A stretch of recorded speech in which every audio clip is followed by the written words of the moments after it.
Bonjour, je suis la docteure Geneviève Thérien. Je suis dermatologue. Je travaille en milieu hospitalier universitaire ainsi qu'en cabinet privé. Durant cette courte vidéo, je vais vous expliquer les changements cutanés qu'on observe durant la ménopause ainsi que les bons gestes quotidiens que vous pouvez poser pour aider à les réduire.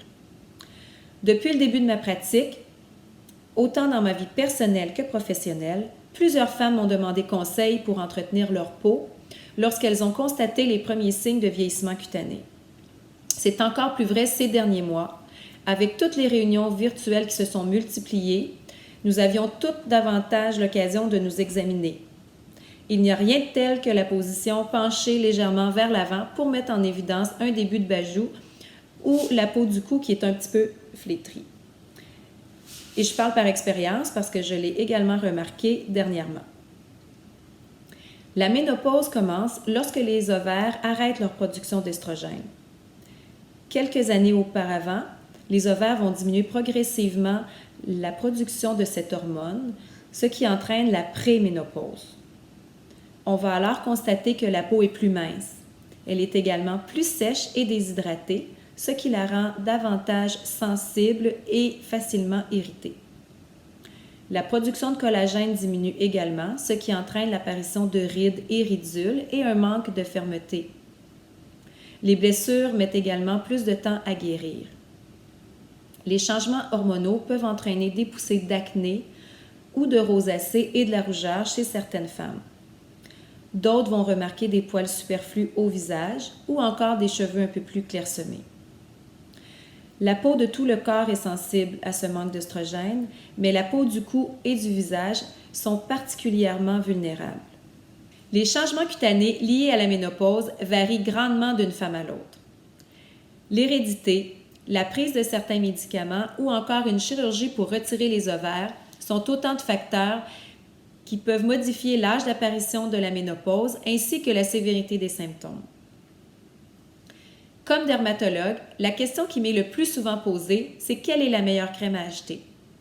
Malheureusement, je n'ai pas la réponse. Aucune crème n'est meilleure qu'une autre, ça dépend vraiment de chaque personne et de son type de peau. À la maison, une routine de soins simple peut vous aider à réduire les signes liés à la ménopause. Tout d'abord, c'est très important de bien se démaquiller à tous les soirs. On doit aussi bien nettoyer la peau de son visage et de son cou avec de l'eau et un nettoyant doux. Le matin, l'application d'un écran solaire avec une protection d'au moins 30 est primordiale. Si notre peau est déshydratée, on peut mettre sous l'écran solaire une crème hydratante. Le soir, un simple hydratant peut également suffire.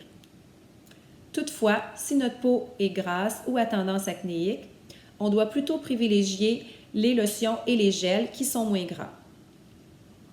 Les femmes qui ont un problème de rosacée ont une peau qui est particulièrement sensible et doivent choisir des produits qui sont très doux et non parfumés. Certains ingrédients actifs plus spécifiques peuvent aider davantage à réduire les ridules, les taches ou augmenter un peu la fermeté du visage. Les acides de fruits, l'acide glycolique et les dérivés de vitamine A, comme le rétinol ou le rétinaldéhyde, en sont de bons exemples. Par contre, ces produits sont souvent irritants et doivent être utilisés de façon graduelle pour permettre à la peau de s'habituer et de les tolérer. Les antioxydants comme la vitamine C et la vitamine E sont également de bons alliés dans la lutte au vieillissement cutané. Et voilà, c'était mes trucs pour aider à réduire les signes de la ménopause sur la peau.